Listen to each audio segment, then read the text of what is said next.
We're still in March, and this month is focused on celebrating women. Whoop whoop. Personally, I'm not big on the deisms.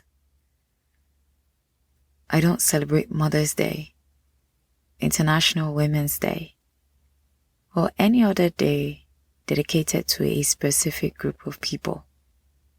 I am so for us appreciating, uplifting, respecting, and caring about the well-being and success of human beings, especially women, my fellow women, in a non-time binding fashion. Coming back to Women's Month, even though it is Women's Month, the men, especially the he for she champions, are not left out. Everyone has a part to play when it comes to women's issues because they affect us all. Here on Unraveling the Knots, we have dedicated this month to shining the light on girls and women. And I love that we're talking about inclusion a lot this month because for the longest time, girls and women, particularly those of color, I'm talking African American, African women, Black women, have been excluded. So now more than ever, we must make a case for inclusion if we're serious about equality. When I refer to inclusion, nothing performative here. Thank you. So what has this got to do with hair? You might be wondering. A lot. How has the media mainstreamed different hair textures over the years? Let's bring it home.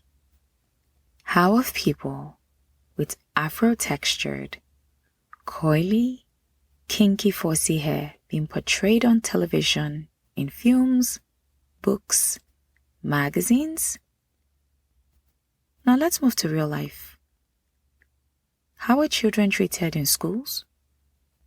How are adults treated at the workplace? What has society made of our natural hair? Take a minute or two to digest these questions and answer them if you can.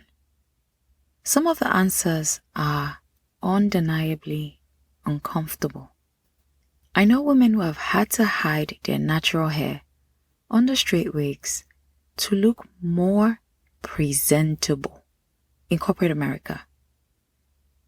I know our Nigerian men who have had to cut off their afros and locks to avoid being stereotyped and ultimately excluded. I know children who long to use relaxer so their hair can be long and straight like the characters in their favorite cartoon. Hint, hint, I used to be one of them.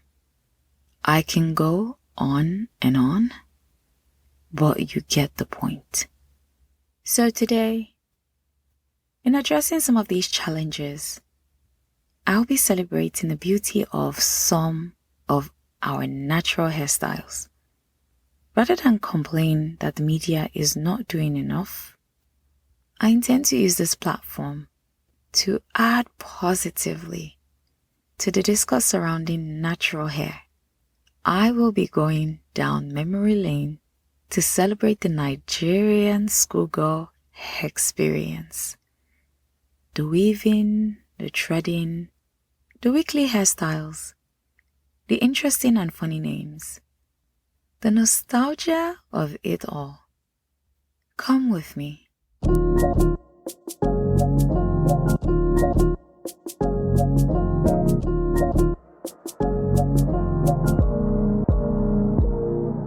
My name is Ganiyat Salami, and I am the host of Unraveling the Knots. A bit about me for the new listeners. I am a project manager by profession and a natural hair enthusiast by passion.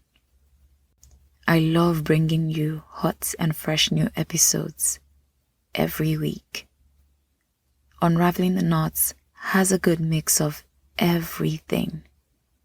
In just over 20 episodes, I didn't stutter. Over 20 episodes. We've touched on different issues: natural hair products, styling, practices, myths, and experiences, to mention a few.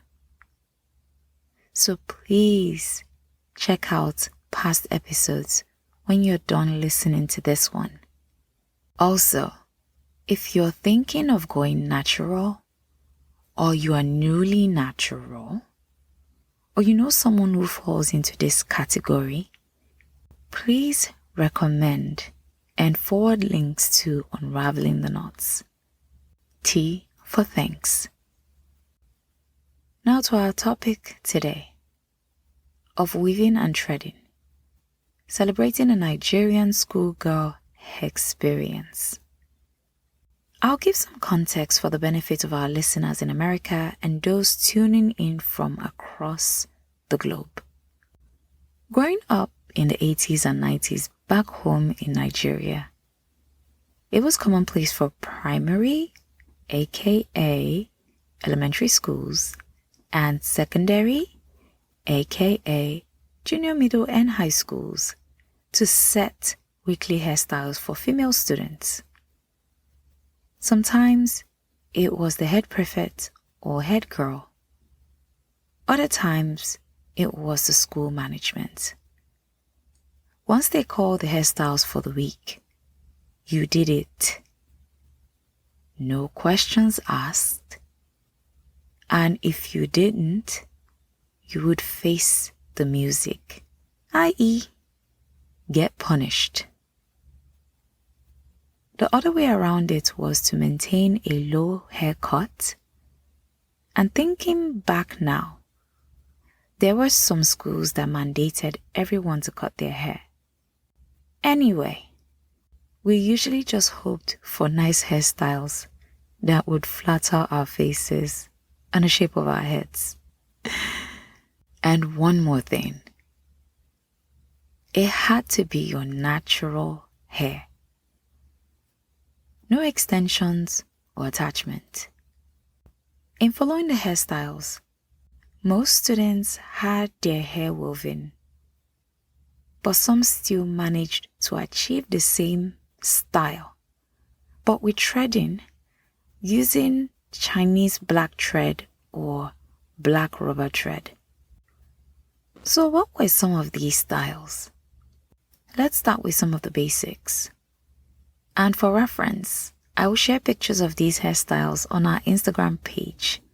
Our Instagram handle is at unraveling_the_knots. All back. As the name implies, all the hair is woven to the back. A variation can be all back with side or center parting. All back can also be done in 2 steps, meaning that the hair is divided horizontally across the center. The first step, the hair is woven from the edges to the center of the head. The second step, the hair is woven from the center to the back. Next is all front or ipakwelede, the opposite of all back. The hair is woven from the back all the way to the front. You've probably seen this style in the music video of 1 or 2 Afrobeats artists. A variation of all front is police cap. The hair is taken from the back or side or center and to one side of the front of the head. So it can be a police cap to the left or to the right. Kojusoko, koinsale, or front and back. So this is a combination of front and back. Again, the hair is divided horizontally at the center. The top is woven to the front, while the bottom to the back. Another variation is concord. The sides of the hair are woven to the back. 3 or 4 cornrows on each side. Then, the hair is divided horizontally at the center of the head. The front part is woven to the front, while the back is woven to the base. It can be straight or diagonal. Patewo. Patewo means clap. So imagine all the hair from the sides clapping in the middle. Another way to describe it is all the hair woven to form a mohawk. Like all back and all front, patewo too can be combined. Patewo and base. The front part of the hair is done into patewo, and the back. The base is all back. Patewo and front. Usually, a section of the front of the hair is woven to the front, and the rest is patewo. Inspiration for hairstyles also came from everyday objects like koroba, which is the Yoruba word for bucket. Koroba looks like an upturned bucket. Imagine all the weaving starting from the center of the head. The hair is sectioned into parts and each is woven away from the center. So you have the ending of each cornrow all around the circumference of the hair. The ends can be left plain or rolled. The opposite of koroba is shuku. All the hair is woven to the center. The shuku can be straight or shaped like a banana, aka shuku olagede. All the hair is further woven together at the center, then forms a braided updo. When you have double shuku, one on the left and the other on the right, it's called Afro puffs. When you combine shuku and koroba, you have orishabumi. This style gets its name from Yoruba movie character played by Folake Aremu.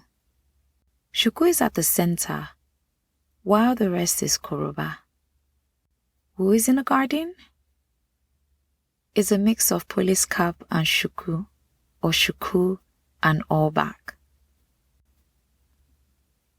Some hairstyles were popularized by singers who wore them. Evelyn King is a combination of front, patewo, and base. Alicia Keys is zigzag, all back. Shade Adu is a 2-step with all back side or diagonal parting, while the second step is single plaits.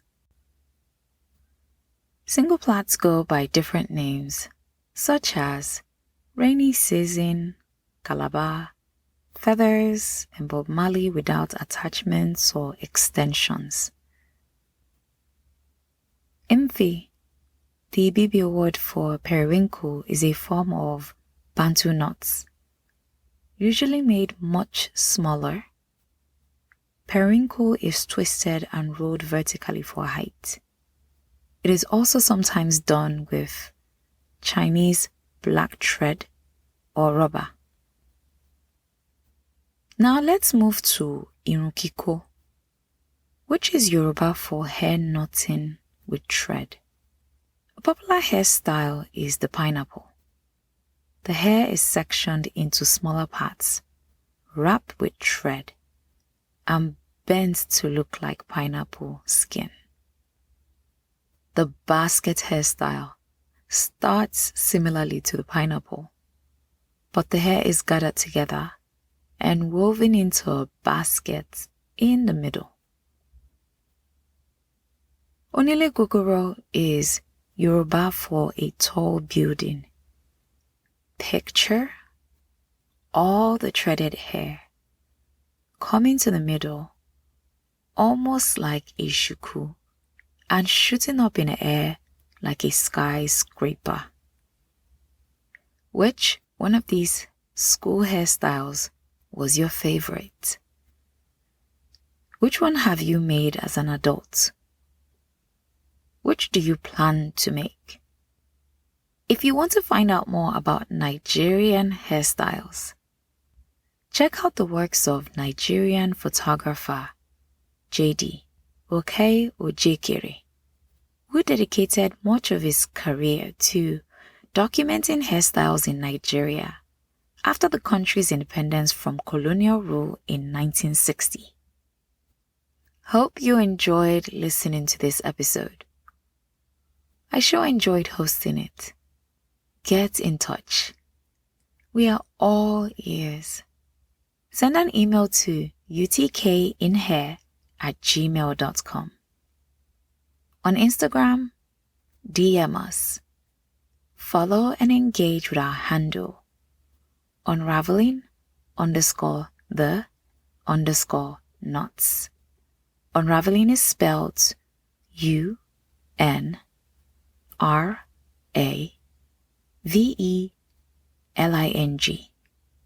Unraveling the knots. Friendly reminder, I'm going to be sharing pictures of the hairstyles mentioned in this episode on our Instagram page.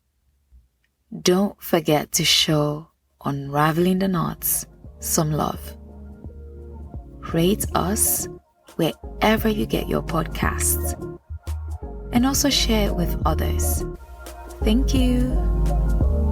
This episode was produced by Isabella Adediji. Till the next episode, I remain Ganiyat, your host. Goodbye.